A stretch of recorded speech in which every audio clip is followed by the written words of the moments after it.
Georgia has the highest foreclosure rate in the country. 1 in every 300 homes is facing foreclosure, double the national average. That hurts our property values, destabilizes neighborhoods, and leaves our schools and governments slashing services and staff. But our investigation finds many of those foreclosures didn't have to happen. They were actually done illegally. Courts know about the problem, so does law enforcement. But no one has been held criminally responsible. Tonight, we ask tough questions about what some call the largest fraud ever perpetrated on Americans. When I look at this, it's organized crime. Patrick Powell never expected simply applying for a loan modification on his Forsyth County home would turn him into a victim of massive foreclosure fraud. It makes normal, like the mafia's organized crime, look like 5th grade math. 3, 4. The musician and sound designer says a bank illegally tried to foreclose on his house. It happened after his servicer told him not to pay his mortgage while it worked out an adjustment. Then they lost his 60-page modification application. Not once, not twice. How many times? I would say total probably about 6. When I called in to find out where the negotiator was and how come I hadn't heard from them, they were like, what modification, what package are you talking about? We don't have any paperwork on you. Down on their luck homeowners tell similar stories at this convention center event in Atlanta this spring. Thousands line up, some camp out, hoping counselors with the nonprofit Neighborhood Assistance Corporation of America can do what they couldn't do alone. I've been working with Bank of America probably for over a year trying to get my mortgage refinanced. Ultimately, some will get lower payments, others will lose their homes, which will be auctioned off on courthouse steps. That was about to happen to Powell when he saw a 60 Minutes report in 2011 that blew the lid off the industry's dirty secret. None of the major banks were willing to sit down with us and talk to us about this. It revealed banks used phony documents to push people out of their homes. It turns out when Wall Street bundled mortgages into trusts and sold them to investors, they lost important documents related to the loans. So when banks needed those missing papers to foreclose on homes, attorneys and foreclosure firms just made them up, forging signatures of bank vice presidents and notaries on documents called assignment of mortgage, which transfers ownership. 60 Minutes exposed one prolific robo-signer named Linda Green. On thousands of other mortgages, the style of Green's signature changed a lot. I saw that and I was like, Linda Green. I'm like, let me go see. And I pulled out my assignment and I was like, oh my God, it's Linda Green. So you thought you had an open and shut case at that point? I did, yeah. This is the transcript of the judge. According to the hearing transcript, the judge chided Powell as he tried to explain the complex fraud. He cuts me off. Let me tell you how I'm kind of from the country. I understand plain English a lot better than I understand flowery language. And why do you think he cut you off? He doesn't understand? I think there was an agenda knowing going in what was going to happen. He just wanted to get it done with, you know.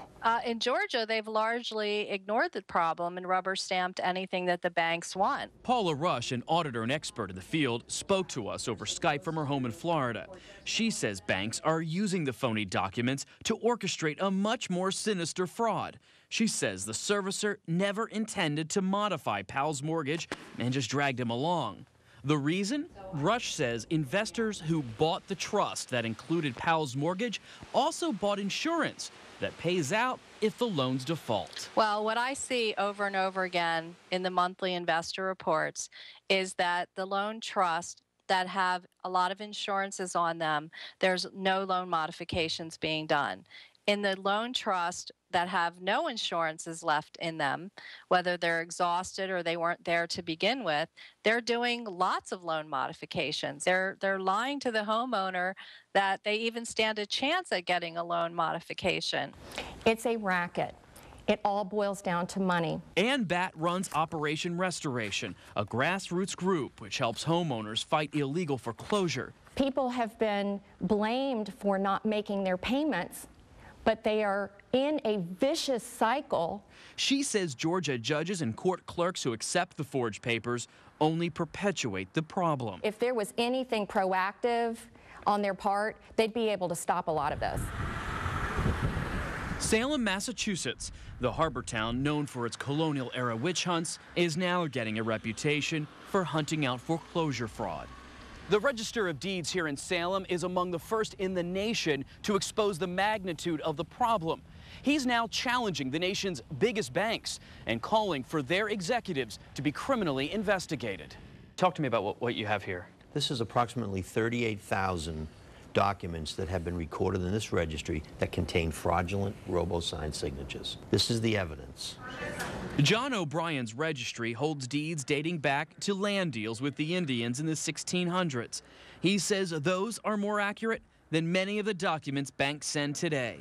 An outside auditor revealed only 16% of the assignments in his registry are legitimate. Totally fraudulent. The signatures are fraudulent, and the information in some of the documents are fraudulent. And they knew this, the banks knew this. And the attorneys that process these documents know it.